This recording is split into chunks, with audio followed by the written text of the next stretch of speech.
Selamat siang, Dira. Selamat siang Pak Wid. Ya, ini mau bertemu Pak Wid. Ada apa nih? Ya, mau sambil nyari solusi soal problema saya Pak sekarang. Ada sesuatu nih. Ada? Ada. Ada. Oke, bingung apa nih? Cerita aja dulu. Segitu Pak, saya tuh sekarang lagi merasa bingung. Saya kan merasa punya sekitar ada ketertarikan lah atau mungkin bakat di bidang kesehatan gitu. Makanya saya sekarang sekolah tuh lagi mencari wadah untuk pengembangan bakat saya tadi itu. Ya caranya dengan mengikuti kegiatan ekstrakurikuler. Cuman saya khawatirnya kalau misalkan saya dengan kegiatan ekstra nanti malah menghambat atau mengganggu waktu belajar saya. Soalnya belum lagi saya jadi seorang kepala kelas di kelas saya. Yang terbilang di SMA Negeri 13 ini kan banyak sekali kegiatan-kegiatannya Pak. Jadi saya takutnya kalau misalkan saya nambah kegiatan lain itu malah ganggu akademik saya, juga bikin saya tambah capek atau kewalahan gitu loh Pak. Belum lagi orang tua saya tuh kayak nggak suka banget kalau saya kebanyakan kegiatan di sekolah. Oke, saya mencoba mengerti lah. Jadi Adira itu merasa tertarik untuk ikut beberapa ekstrakurikuler, kemudian tapi sulit membagi waktu. Iya, Oke, ditambah orang tua tidak mendukung sepenuhnya. Ya. Oke, sebelum kita mulai, apa yang mau dicapai dari sesi coaching hari ini? Harapan saya sih Pak, dengan saya mengikuti sesi coaching ini, nanti saya jadi tahu gimana sih caranya saya membagi waktu antara kegiatan akademik dan kegiatan non akademik atau ekstra itu. Dan saya harap saya juga bisa menemukan caranya supaya orang tua saya itu bisa mengizinkan saya untuk mengikuti kegiatan tambahan seperti itu. Oke.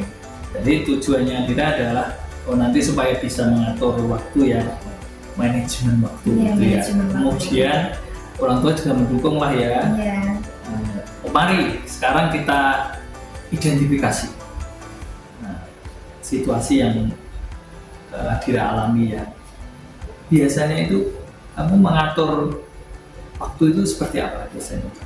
Ya, kalau mengatur waktu sih sekarang saya masih belum bisa mengatur waktu sih Pak. Soalnya saya jadi kayak banyak kewalahan gitu Pak sebenarnya. Soalnya kan dari pagi sampai sore kita sekolah. Jadi ketika sisa-sisa tenaga saya gunakan di rumah itu tinggal sedikit saja. Dan yang dimana sisa-sisa tenaga itu nanti saya gunakan untuk mengerjakan PR yang ada di sekolah. Jadi saya kira kalau saya nambah ekstra, saya nggak ada tenaga lagi, takutnya kewalahan seperti itu Pak. Jadi merasa kehabisan waktu. Iya, kehabisan waktu. Ya, dan sebenarnya juga butuh waktu istirahat. Iya, benar. Kemudian ya intinya kewalahan mungkin. Iya, Boleh saya sebutkan gitu ya. Baik. Jadi mau fokus, orang tua pengennya fokus pada Akademik belajar saja. ya, akademik. Kemudian tapi waktu yang terbatas. Nah, selama ini komunikasi dengan ibu bapakmu seperti apa? Ya, sebenarnya ketika saya minta izin untuk ikut menambah kegiatan, orang tua saya tuh sebenarnya menolak, sekaligus khawatir takutnya nanti akademik saya malah turun kalau saya kebanyakan kegiatan seperti itu. Oke, jadi orang tua itu khawatir terkait ini nggak seimbang nih nanti kalau belajar sama kegiatan lain. Nah, menurutmu apa sih yang menyebabkan kamu belum bisa membagi waktu secara efektif? Menurut saya Pak, mungkin karena saya tuh kalau untuk urusan jadwal padat tuh belum terbiasa Pak. Jadi saya kalau misalnya ada jadwal seketat itu terkadang saya masih susah mengikutinya. Kadang saya lebih memilih untuk ya waktunya istirahat dulu bentar, nggak apa-apa, tapi justru malah kewalahan sendiri. Jadi kira-kira ini adalah Adira itu merasa manajemen waktumu adalah tantangan utamanya sekarang itu ya? Iya, benar. Oke. Nah, kira-kira apa yang bisa kamu lakukan untuk mulai mengelola waktu lebih baik di tengah padatnya tugas? Mungkin ya Pak, kalau mungkin bisa saya coba itu membuat jadwal harian Pak, mungkin atau jadwal mingguan gitu. Jadi kegiatan saya seminggu ke depannya atau yang akan saya lakukan di satu minggu depannya bisa saya agendakan jam berapa yang saya seperti apa, seperti itu. Terus gimana kaitannya dengan ekstrakurikuler? Mau ikut berapa dulu? Satu dulu Pak, ikutnya satu dulu. Nanti kalau misalkan jadwal hariannya sudah berjalan dengan lancar bersama dengan kegiatan ekstra itu nanti mungkin ya saya kembangkan lagi gitu nantinya. Wah, ini ide bagus nih. Jadi mau membuat jadwal harian atau mingguan, kemudian dengan jadwal yang teratur itu nanti kamu bisa lihat kira-kira apakah ada waktu cukup untuk kegiatan tambahan gitu ya. Seperti itu. Nah, mungkin agak perlahan dulu. Terus untuk kaitannya ini, kamu mau melibatkan orang tua seperti apa nanti?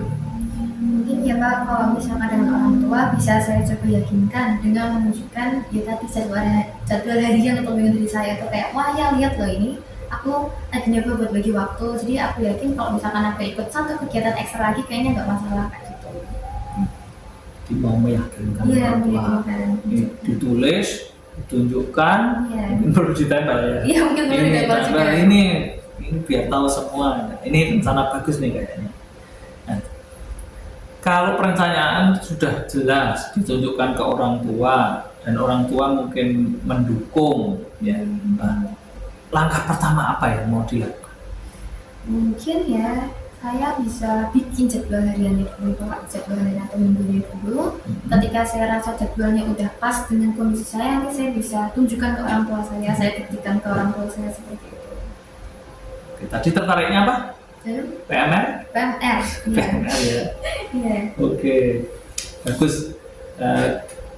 Jadi sudah mau mulai menyusun jadwal lebih rigid, lebih rapi gitu ya, sambil berbicara dengan orang tua. Nah, nih kapan terdekat kapan mau dieksekusi? Karena mungkin weekend ini juga udah mulai senggang ya Pak, jadi saya bisa nyusun jadwal hariannya mungkin nanti malam Pak atau sore nanti juga bisa. Terus saya bisa tunjukkan ke orang tuanya ketika orang tua saya mungkin sih udah senggang, weekend bisa mungkin bisa. Weekend bisa ya. Oke, wah hebat nih, udah ada perencanaan. Perencanaannya sudah jelas, langkahnya yang terdekat mau diambil sudah fix ya. Nah, ini perasaanmu gimana setelah? Insya Allah pasti bisa Pak saya Pak. Bisa ya. Iya. Tadi problem kita tentang bagaimana manajemen waktu ya. Setelah sesi coaching kita tadi ngobrol dengan Pak Wid gimana? Rasanya gimana? Alhamdulillah insya Allah ke Pak seperti itu bisa saya terapkan. Lebih yakin? Iya. Insya Allah saya lebih yakin. Iya. Saya yakin Nadira bisa menjalankan ini lah. Nah, jangan lupa ya kalau di tantangan di tengah jalan ya kita perlu evaluasi lah ya. Iya benar perlu evaluasi. Evaluasi, kemudian butuh dukungan siapa nih untuk bisa berjalan ini? Dukungan teman perlu nggak? Dukungan orang tua lebih ini lagi nggak? Atau yang lain gitu mungkin? Mungkin kalau bagi saya dukungan dari orang-orang yang terdekat dengan saya dulu. Saya perlu dukungan dari orang-orang terdekat, misalkan teman atau sahabat dekat saya. Orang tua juga pasti jauh lebih perlu lagi dari orang tua. Orang tua perlu. Iya. Oke, mungkin sesi kita udah ini ya, udah dapat lah Ya, karena saya tujuannya percaya. udah nyampe menurutmu ya. Dira juga bisa merefleksi apa yang bisa kita capai pada hari ini. Semoga bisa capai. Kita lakukan sesi coaching beberapa hari lagi, progresnya seperti apa itu ya. Iya baik Pak. Oke, baik. itu dulu ya Adira. Semoga saya meskipun nggak banyak bantu karena ya kamu temukan sendiri solusi-solusinya. Oke. Ya, saya tagih nanti.